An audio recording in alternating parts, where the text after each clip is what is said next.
Hello friends, ఇప్పుడు నేను కంచిలో ఉన్న వైకుంఠ పెరుమాళ్ ఆలయంకి వెళ్తున్నాను. వైకుంఠానికి అధిపతి, ఈ విశ్వానికి, అనంత విశ్వానికి అధిపతి ఆ వెంకటేశ్వరుడే కదా. సో ఆ వెంకటేశ్వరుని ఆలయం ఇది. సో ఇది ధ్వజస్తంభం.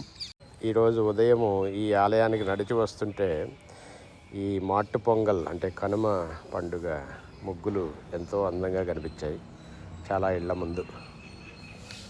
So let's make a round. ప్రదక్షిణం చేయాలి కదా. అక్కడ మనకు కనిపించేదే గర్భగుడి. ఎంతో అందంగా ఉంది కదా. ఉదయాన్నే ఆ సూర్యకాంతితోటి ప్రతిబింబిస్తూ.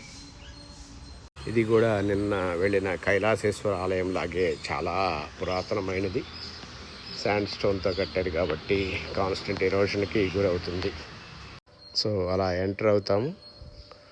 ఇలా గుడి చుట్టూ ప్రదక్షిణం చేస్తాం. కానీ ఈ శిల్పకళ తమిళనాడులో మాత్రం వర్ణనాతీతం. ఇక్కడ చూడండి, ఈ సింహానికి వేళ్ళు, ఆ వేటి గోళ్ళు కూడా ఎంత క్లియర్గా అందంగా చెక్కారో.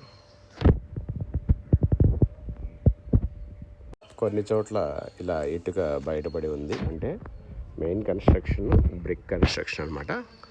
కాకపోతే దానికి పూత మాత్రం ఈ శాండ్ స్టోన్ రిలేటెడ్ సబ్స్టెన్స్ తోటి చేసినట్టుగా మనకు కనిపిస్తుంది. కానీ ఈ గార్డెన్స్ మాత్రం ఎంత బాగా క్యూరేట్ చేశారు కదా. ఇక్కడ ఈ రావి చెట్టు కింద చాలామంది నాగరాజులని కూడా పూజిస్తున్నారు.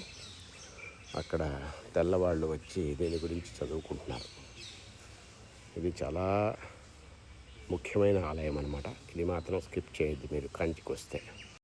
ఈ పొంగల్ ముగ్గులు ఇంకా ఇక్కడ కంటిన్యూ అవుతున్నాయి చూడండి.